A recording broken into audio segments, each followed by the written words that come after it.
cuestión casi imposible de sintetizar. Así que en una especie de misión imposible vamos a comenzar haciendo las siguientes aclaraciones. Bien, en primer lugar, la cuestión del liberalismo y el cristianismo, bien, se puede distinguir entre cristianismo católico y cristianismo protestante. Nosotros vamos a enfocarnos hacia el tema del cristianismo católico, pero de ninguna manera vamos a evitar, de ninguna manera evitaremos en la parte de las preguntas cualquier cuestión que se refiera al tema del protestantismo. Como verán, en esta primera diapositiva así tan humilde, lo primero que he puesto es que hay que recordar un poquito el tema político.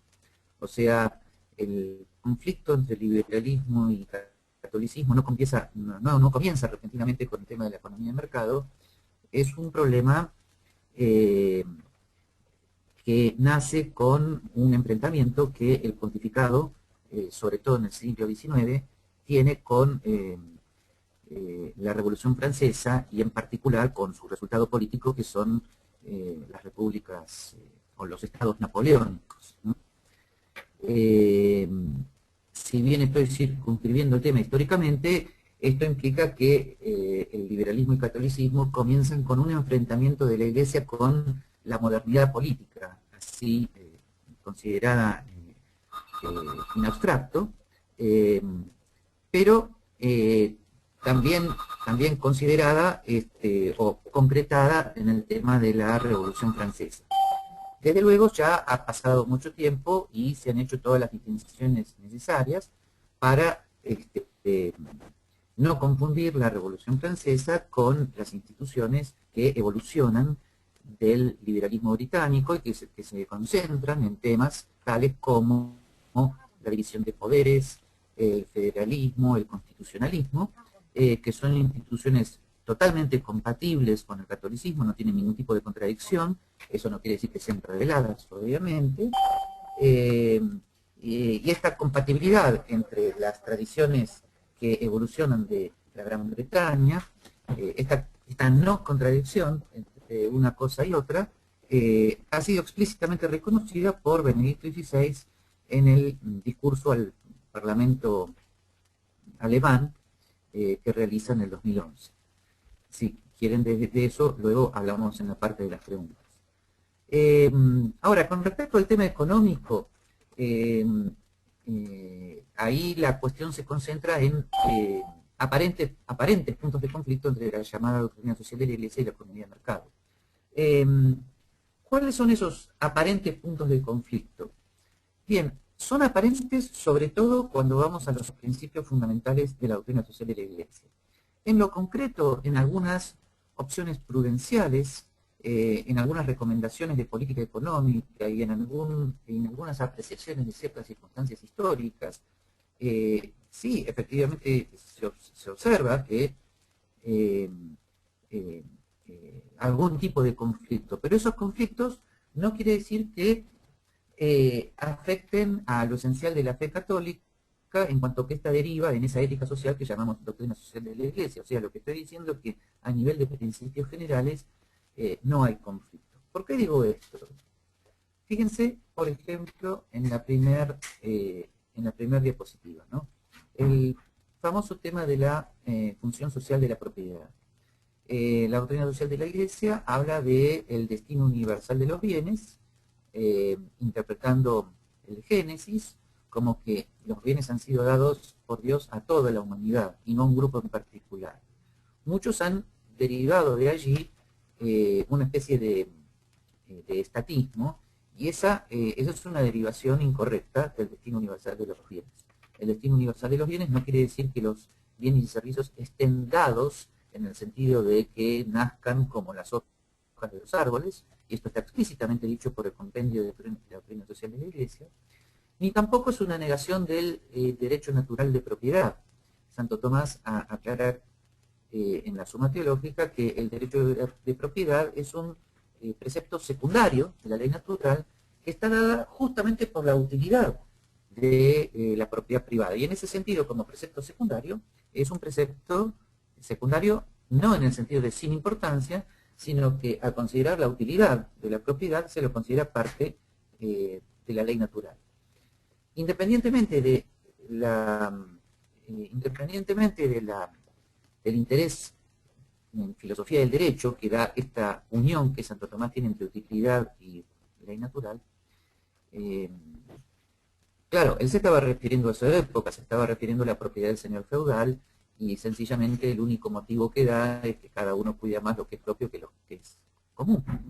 Pero si a eso sumamos la evolución de la ciencia económica,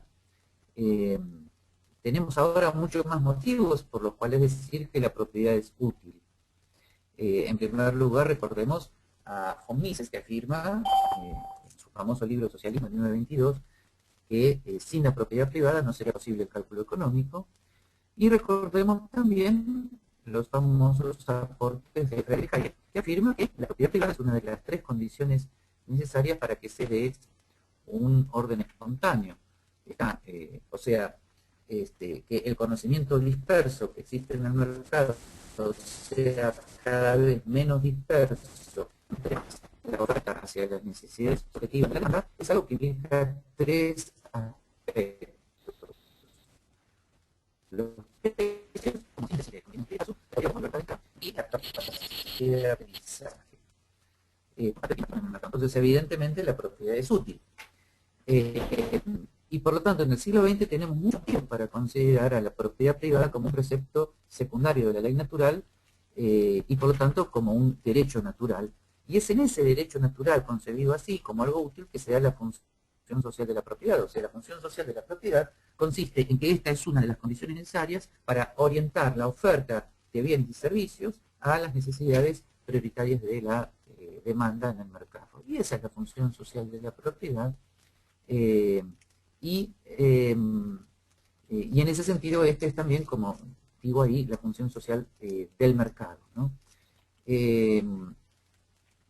Por supuesto que muchos hayan interpretado que función social de la propiedad significa estatización. Bien, es un error, en el cual es un error que va a estar todavía mucho más claro como error cuando veamos también el tema del principio de subsidiariedad.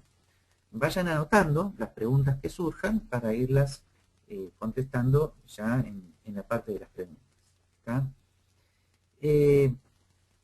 Justamente cuando pasamos al tema de la subsidiariedad, ahí sucede algo parecido. El principio considerado en sí mismo, que está escrito por primera vez en la 40º ano de Pío XI, el principio considerado en sí mismo señala que, en abstracto, ¿no?, que las sociedades mayores no deben hacer aquello que las menores puedan hacer. Esto es un principio que se aplica a toda estructura social. Por ejemplo, el rector de una casa de estudios no debe hacer aquello que el decano puede hacer, el decano no debe hacer aquello que los profesores puedan hacer. Bien, llevado esto a la organización social entre los privados y el gobierno, obviamente esto significa que el gobierno no puede hacer aquello que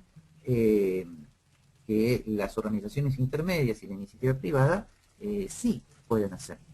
Este principio de subsidiariedad fue defendido varias veces por el magisterio, fue defendido, como estoy diciendo, por Pío XI, por Pío XII en varias de sus alocuciones pontificias, en varias de sus alocuciones radiales, fue defendido por Juan XXIII en la Mater Magistra, y muchos cuando escuchan este principio de subsidiariedad dicen, bueno, pero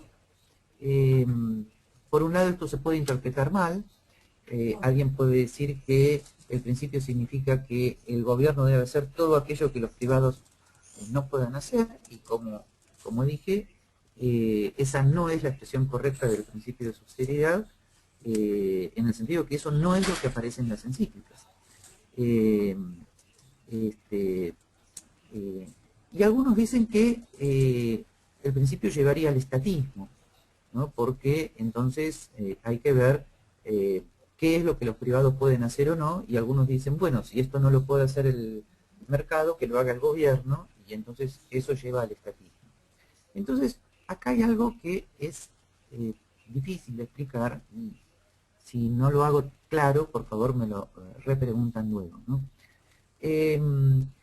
Justamente, gran parte del eje central de la compatibilidad entre la economía de mercado y la doctrina social de la Iglesia es que la doctrina social de la Iglesia forma parte de la ética social y la economía de mercado está en otro plano. La economía de mercado está en el plano de la ciencia económica, que nos afirma qué es el mercado y cuáles son los procesos de orden espontáneo que señalan las consecuencias no intentadas del mercado. Y es eso justamente lo que especifica a la ciencia económica como tal. Entonces, es obvio que queda abierto a interpretación y comprensión de la ciencia económica en la cual estamos formados. Por ejemplo, ¿qué deben hacer los privados en el tema monetario? Bien, si uno está formado en el keynesianismo, es obvio que nada. Pero si uno está formado en la Escuela Austríaca de Economía, es obvio que todo. Ahora, ni el keynesianismo ni la Escuela Austríaca de Economía son deducidas de las Sagradas Escrituras, ni de la tradición de la Iglesia, ni del Magisterio, son temas opinables en relación a la fe. Por lo tanto, es la razón, es la sana autonomía relativa de la razón la que nos dice si tenemos que optar entre ser austríacos y ser keynesianos. Si nos hemos convencido de las teorías económicas y monetarias de Mises y Hayek, es obvio, y estoy dando un ejemplo, que le vamos a dar a los privados un papel importantísimo en el plano monetario. Y entonces es obvio que ahí vamos a decir, el gobierno no debe hacer aquello que los privados pueden hacer, y el mercado, en el sentido de los privados, pueden y deben ocuparse de la parte monetaria.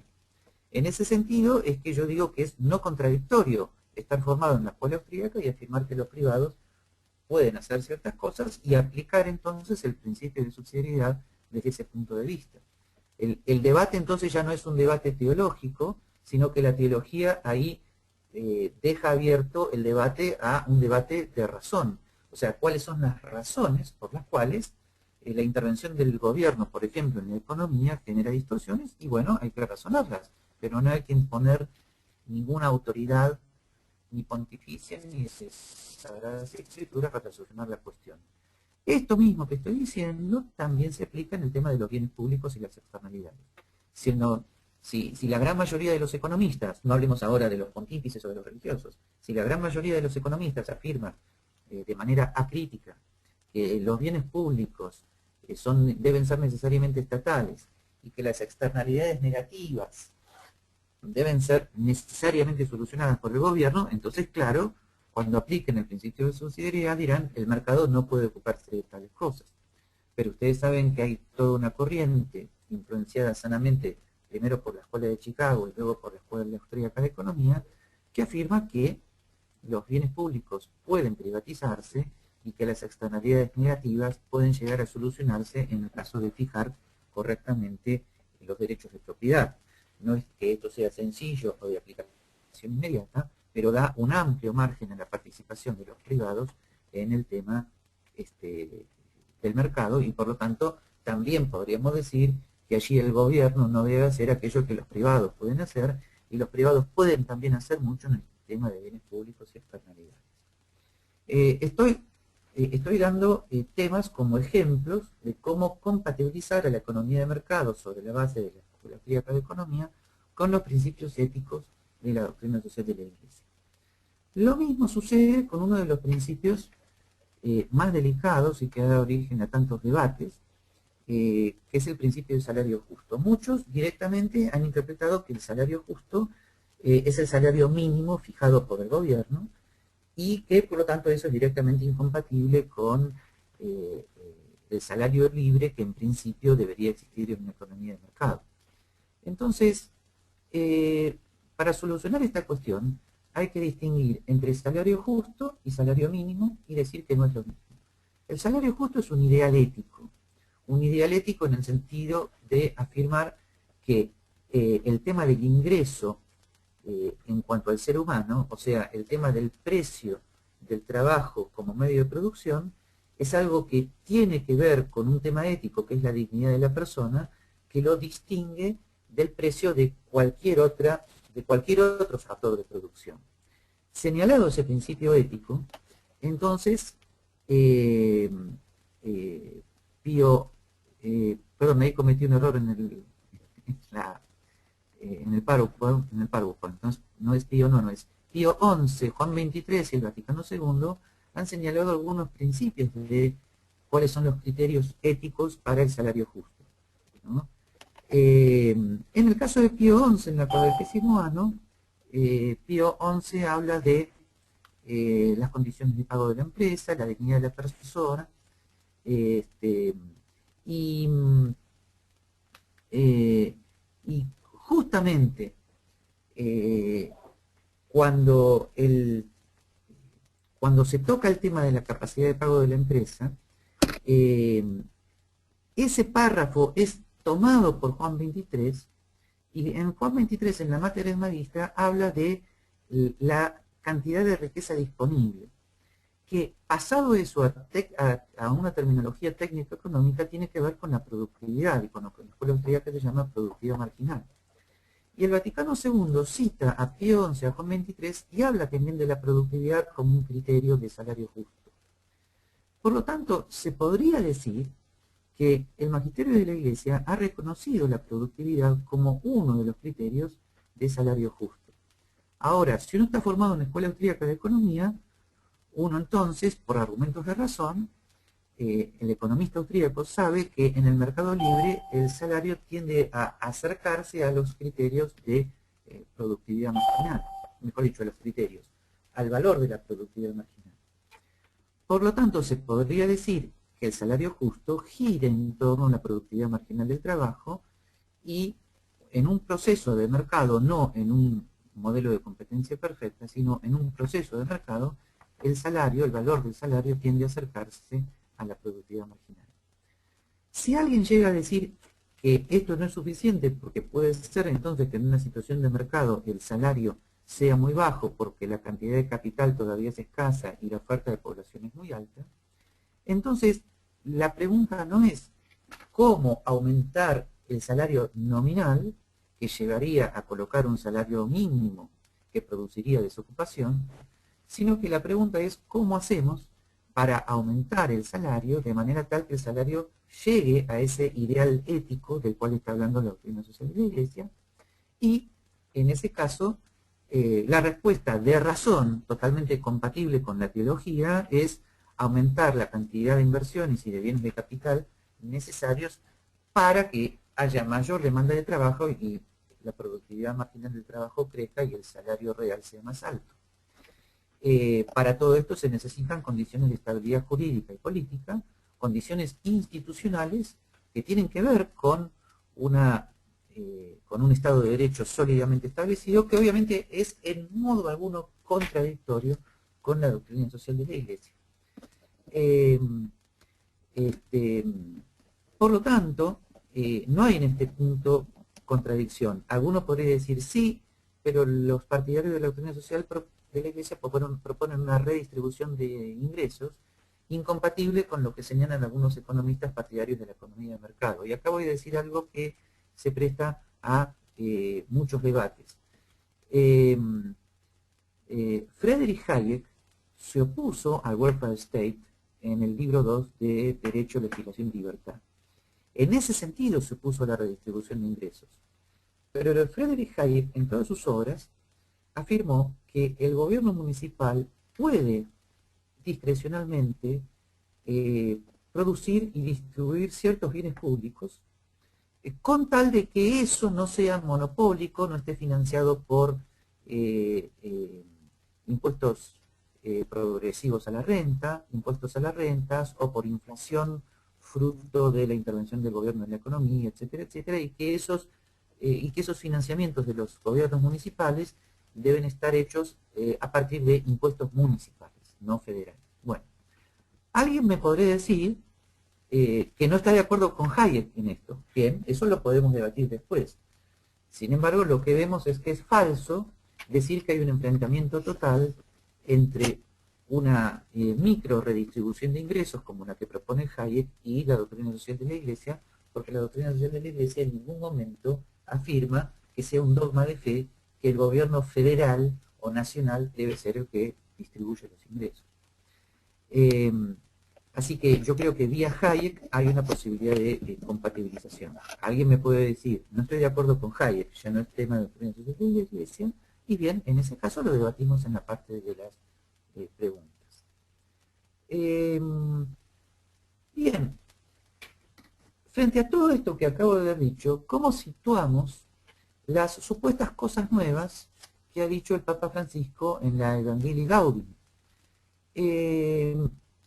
Una respuesta que creo que sería correcta desde el punto de vista de la interpretación de la doctrina social de la Iglesia, pero que tal vez no conforme a nadie, es que todo lo que afirma un pontífice en una encíclica inmediatamente se encuentra dentro de la interpretación general de la doctrina social de la Iglesia. ¿Qué quiere decir esto? Que simplemente por haber escrito una exhortación apostólica donde se afirman algunas cosas de la doctrina social de la Iglesia, estas pasan a estar interpretadas en el contexto general de la doctrina social de la Iglesia. Por lo tanto, se podría decir que habiendo hecho todas las distinciones que hicimos anteriormente, que tienen en cuenta todas las encíclicas anteriores, incluso la Centesimus Annus de Juan Pablo II, que distingue una economía libre en sentido positivo, se podría decir que de ningún modo Francisco está tratando de contradecir las encíclicas anteriores que permitieron hacer todas las aclaraciones anteriores. Sin embargo, aunque ese criterio interpretativo es correcto, no soluciona las grandes preguntas que se han hecho muchos, porque alguien puede decir, bueno, pero independientemente de ese criterio de interpretación teológica, es evidente que Francisco no tiene un buen concepto de lo que es el mercado libre. Y en ese sentido, ¿cómo se podría enfocar este tema? En primer lugar, no es la primera vez que sucede lo que está sucediendo. O sea, necesitamos un poquito de memoria para ver que este enfrentamiento entre el magisterio y un supuesto capitalismo ya ha sucedido. El ejemplo más claro es la 40º Anno de Pío XI, que fue escrita justamente, o fue promulgada en 1931, 2 años después de la gran crisis del 29. Y, por lo tanto, el contexto era el contexto de un supuesto capitalismo en crisis. Es más, había expresiones muy duras de Pío XI con respecto al capitalismo, no al respecto al capitalismo, el cual dice que es en sí mismo positivo, sino al capitalismo liberal, y el término liberal lo asocia al capitalismo, al imperialismo internacional del dinero, y expresiones muy parecidas a las que luego utiliza Francisco en la Evangelii Gaudium.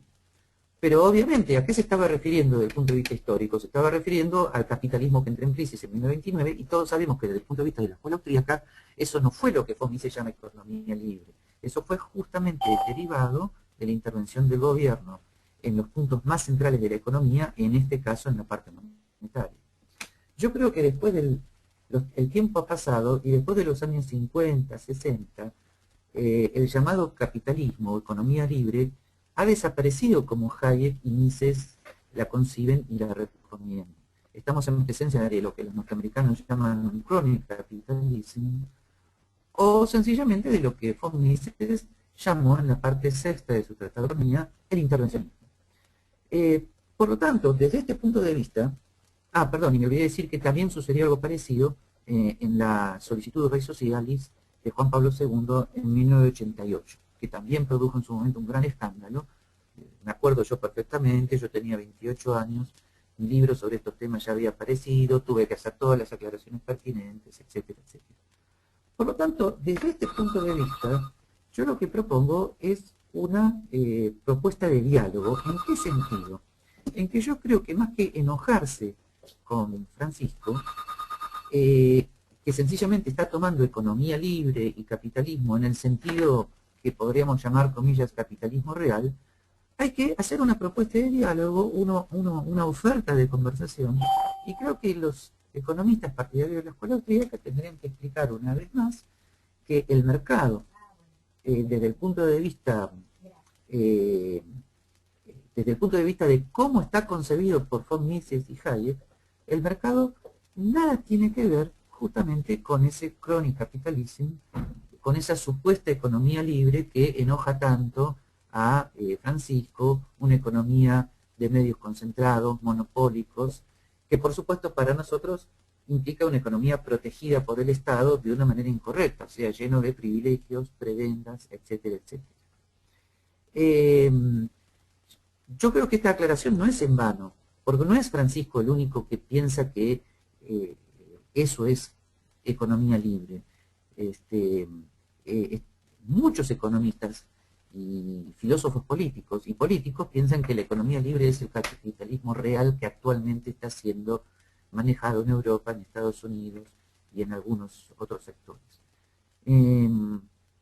Por lo tanto, hay que aclarar muy bien que el mercado es un proceso que necesita ciertas condiciones institucionales de libertad de entrada que en este momento no se dan de ningún modo.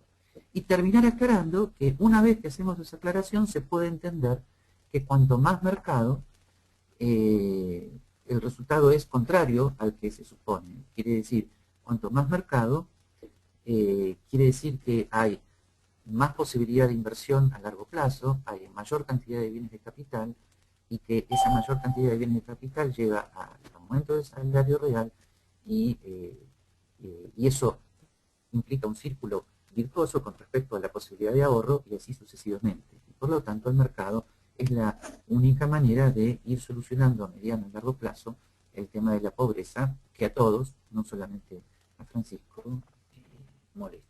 Bien. Bueno, yo creo que ya he dicho muchas cosas, así que yo creo que estaríamos en condiciones, ¿no?, de comenzar con el diálogo, ya sea oralmente o por chat. Muchas gracias por la atención y espero no haberlos abrumado con muchas cosas. Muy buenas tardes a todos, soy Mauri Franco y vamos a comenzar con la ronda de preguntas. Si ustedes quieran, por favor, comenzar la pregunta que quisieran hacer a Gabriel Zanotti.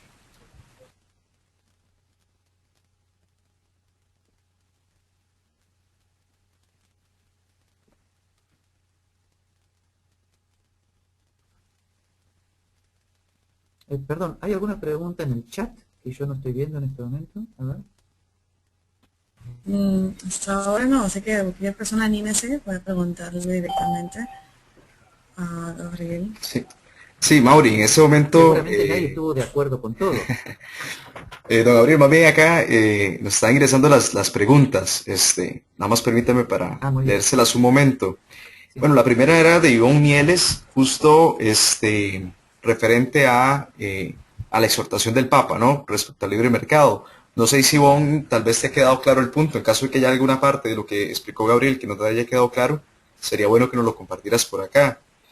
Sí, de hecho, Marilén Lamata está pidiendo, ojalá ampliar un poco más sobre la parte final, sobre la parte de la economía libre. Sí, cómo no. A ver, recordemos que en el Tratado de Economía de von Mises separa el estudio de la economía en tres ámbitos. El estudio de la economía pura de mercado, que no es la competencia perfecta, sino que es el mercado presuponiendo que no hay intervenciones del gobierno. Luego, el estudio del socialismo y el estudio del intervencionismo. Esto es el intervencionismo del gobierno en impuestos confiscatorios, en privilegios, en prebendas, en controles de precios, salarios, tasa de interés, emisión monetaria, ciclo económico, etcétera, etcétera. Lo que yo sencillamente estoy diciendo que a la luz de este estudio de von Mises, cuando uno ve el mundo actual, lo interpreta de un modo diferente a como se lo interpreta desde el punto de vista de las críticas estatistas. La interpretación que tenemos del mundo actual es justamente que el mundo actual desde el punto de vista económico prácticamente coincide punto por punto con lo que von Mises llama intervencionismo o con lo que a veces es llamado crony capitalism o capitalismo de amigos. Y eso no es la economía libre que von Mises defiende. Y no es la economía libre que los liberales clásicos formados en la escuela austríaca defendemos. Por lo tanto, ese es el punto que estoy haciendo, como que es necesario ir a reformas institucionales, como por ejemplo las que propone Hayek, reformas institucionales profundas que impidan la intervención del Estado en la economía produciendo grupos monopólicos, produciendo desocupación por el control de salarios, escasez por el tema del control de precios, produciendo escasez sobrante o faltante de moneda extranjera por el tema del control de cambios, produciendo desaliento de la iniciativa privada y el ahorro por los controles, los impuestos confiscatorios y la inflación. ¿Está? Entonces, todos esos resultados son resultados del intervencionismo. La desocupación, la falta de inversión, la pobreza, son resultados de este intervencionismo, de esta intervención del gobierno. Que muchas empresas sean nominalmente privadas, no quiere decir que eso sea una economía libre, como debería existir. Eso es lo que estoy fundamentalmente diciendo. Ok, Ivonne y él les pregunta si podría explicar de nuevo la relación entre Estado de Derecho y la doctrina social de la Iglesia. Sí, eso es muy interesante. Justamente en el giro que se produce entre el magisterio de Pío XI y Pío XII, se produce un gran adelanto en cuanto al diálogo, en cuanto al Estado de Derecho liberal clásico y la doctrina social de la Iglesia. Pío XII, que asume justamente el pontificado en el delicadísimo año de 1939, tiene tres grandes documentos: la Summi Pontificatus de 1939, la Consempe de 1942 y la Benignitas et Humanitas de 1944, donde empieza a hablar de una democracia cristiana. Una democracia que por lo tanto tiene que tener límites, y esos límites están dados por la noción de dignidad humana y derechos de la persona. En ese sentido, Pío XII deja preparado el terreno para que la doctrina social de la Iglesia tome en sus brazos, de alguna manera, las nuevas formas de organización constitucional que iba a tener Europa a partir de la posguerra. Y eso se nota sobre todo en la gran encíclica de Juan XXIII, Pacem in Terris, de 1963, que prácticamente recoge las enseñanzas del derecho constitucional liberal moderno. Eso no quiere decir que ese derecho constitucional sea un artículo de fe. Un católico puede estar en desacuerdo con eso. Sencillamente lo que estoy diciendo es, por un lado, que no hay ninguna contradicción entre el Estado de Derecho liberal clásico y la doctrina social de la Iglesia, y que es un tema sanamente opinable en relación a la fe. O sea que ningún católico puede decir estoy en contra del Estado de Derecho como si fuera contradictorio con la fe. Esto es muy importante porque la economía de mercado no se puede concebir con independencia de principios jurídicos sólidos. Esto es, de nada valen las llamadas políticas de mercado efectuadas por gobiernos autoritarios, aunque hayan sido democráticamente elegidos. Eso es muy común en América Latina.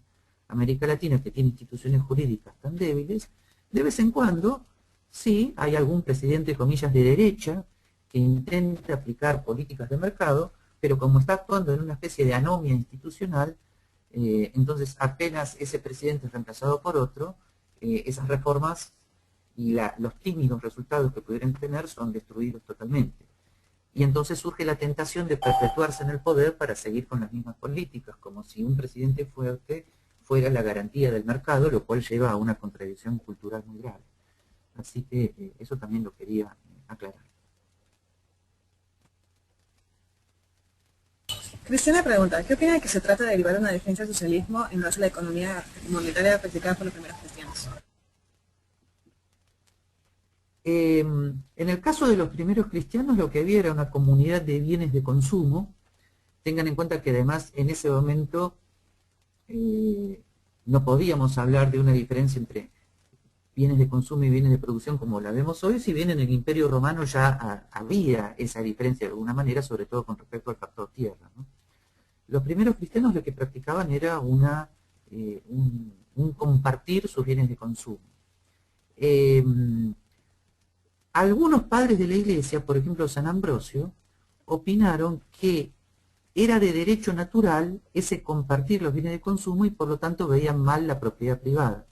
Justamente cuando Santo Tomás de Aquino en el siglo XIII afirma que la propiedad es un precepto secundario de la ley natural, justamente está contestando a San Ambrosio. Dice, sí, tiene razón San Ambrosio, desde el punto de vista de los preceptos primarios de la ley natural todos deberíamos compartir los bienes, pero sin embargo, dado que cada uno cuida más lo que es propio que lo que es común, eso es útil para los seres humanos y por lo tanto la propiedad privada es un precepto de derecho natural secundario, sin que eso sea una objeción para el ideal cristiano de compartir los bienes.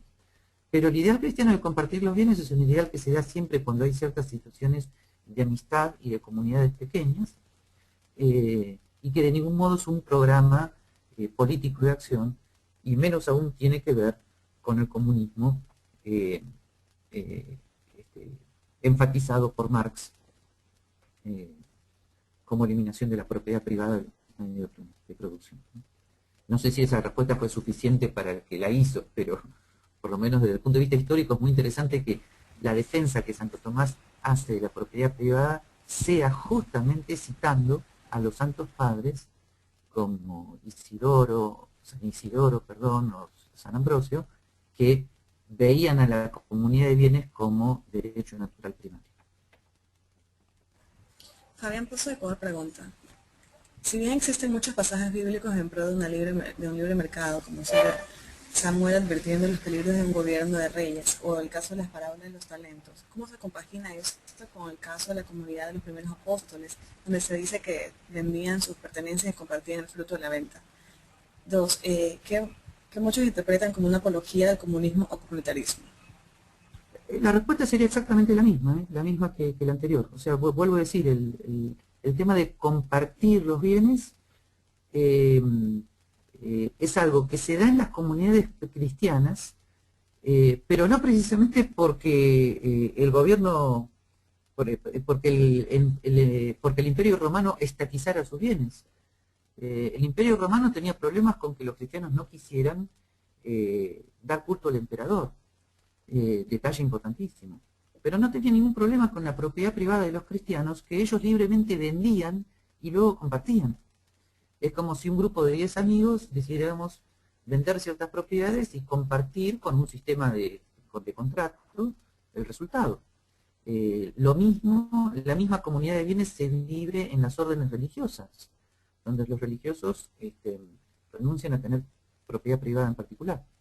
Así que no hay ninguna contradicción. Es más, esa comunidad de bienes actualmente se puede seguir haciendo en una sociedad libre, donde haya propiedad y contratos para establecer contractualmente ese sistema, ¿no?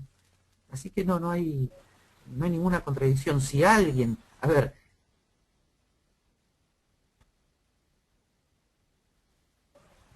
Agustina pregunta, al principio hablaste de una diferencia entre catolicismo y protestantismo con respecto al liberalismo. ¿Podrías nombrar algunas o recomendarnos literaturas y similares?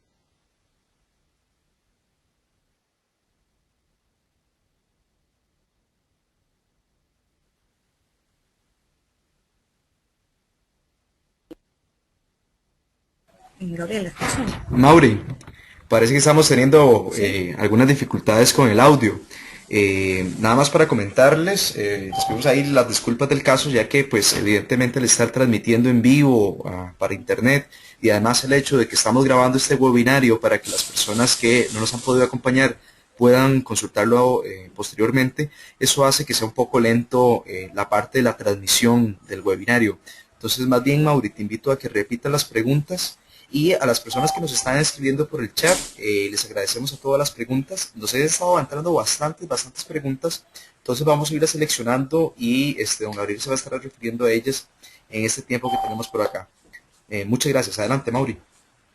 Ok, repito las que ya había dicho o las siguientes para que pueda contestar Gabriel.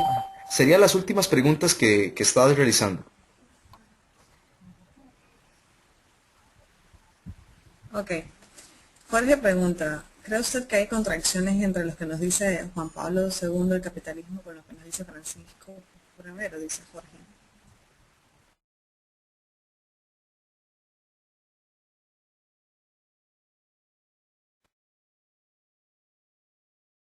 Creo que seguimos teniendo problemas con Gabriel.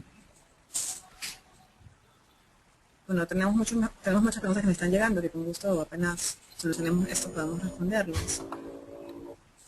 Entonces esperemos un poquito.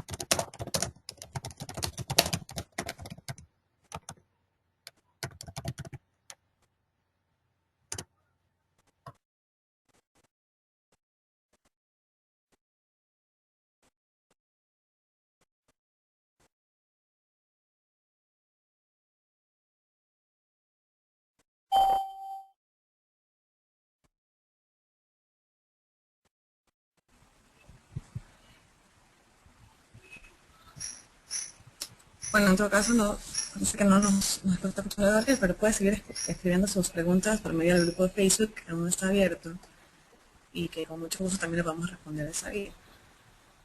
Nos siguen llegando bastantes preguntas, y en este caso leo una de Aileen Andrea, que dice: ¿cómo varía el análisis expuesto si se tiene en cuenta el cristianismo protestante?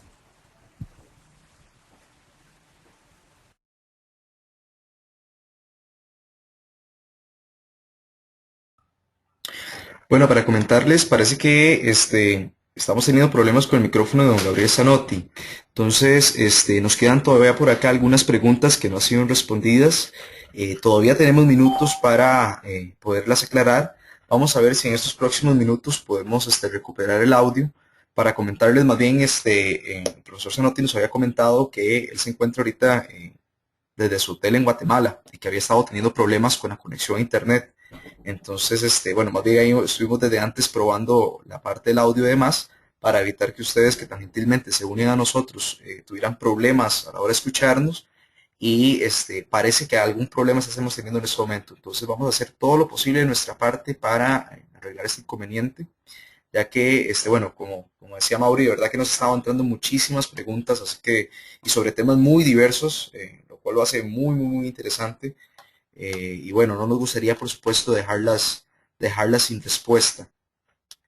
Vamos a ver si logramos recuperar el audio por acá. Voy a tratar de comunicarnos con don Gabriel.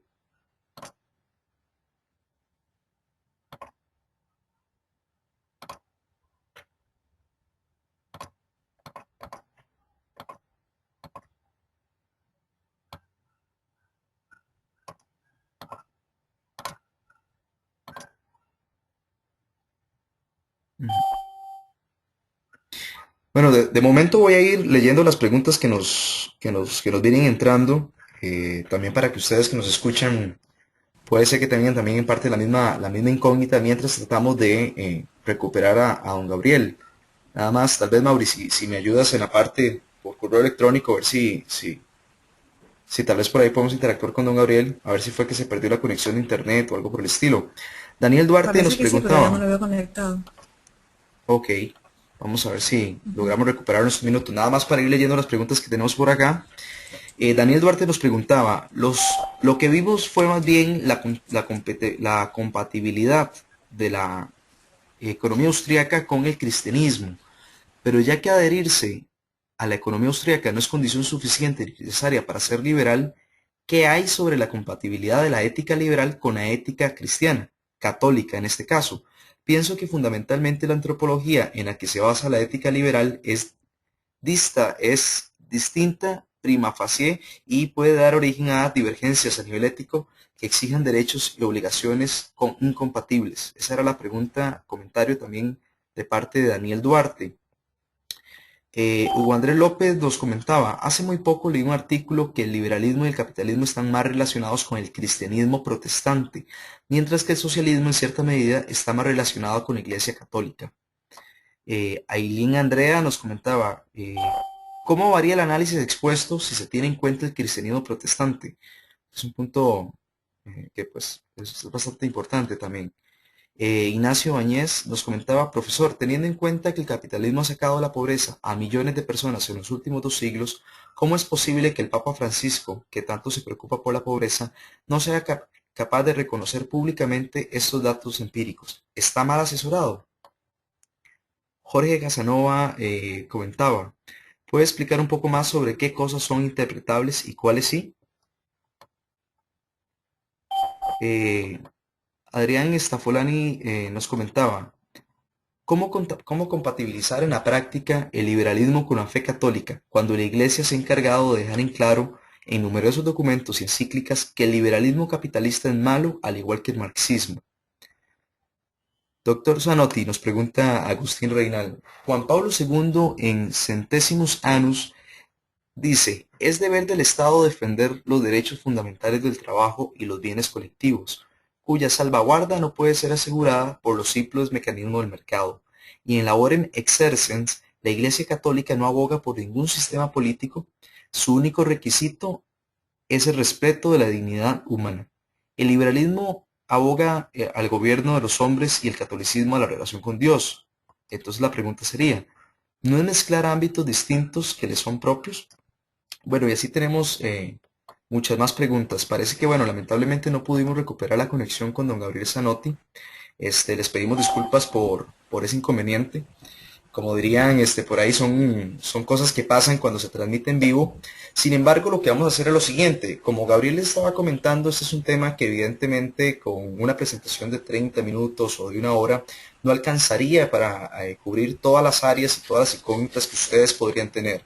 Por lo tanto, lo que vamos a hacer es lo siguiente. Vamos a agarrar estas preguntas que ustedes nos han realizado por acá y vamos a hablar con Gabriel Zanotti para redactarlas a través de un artículo de nuestra página, de nuestro sitio web www.eslibertad.org, y ahí vamos a estar aclarando estas consultas que nos han estado entrando al momento. Igual, como comentaba Mauri, si hay otra pregunta que no han comentado por acá y quieren abrir el espacio de discusión en el muro de Facebook de nuestro evento, los invitamos para que lo hagan y de esa forma ustedes directamente pueden interactuar, ¿no? Y tratar de brindar su opinión o una eventual respuesta a esta clase de incógnitas. De mi parte, agradecerles a las más de 50 personas que se han conectado en este transcurso de la hora y invitarlos a estar pendientes de nuestro sitio web www.eslibertad.org y además de nuestro sitio de Facebook para todas las noticias, eventos, artículos que nuestra red y todos los grupos de estudiantes por la libertad en América Latina se encuentran realizando día a día. Muchísimas gracias y bueno, Mauri, muchísimas gracias por acompañarme también. Sí, muchas gracias a cada uno de ustedes. También no se olviden de seguirnos por Twitter, @eslibertad.org estamos, y pues muchas gracias por esperemos encontrarlos junto a ustedes en otros webinarios. Perfecto, muchas gracias, que pasen una excelente tarde, que tengan un buen fin de semana y nos vemos pronto. Hasta luego.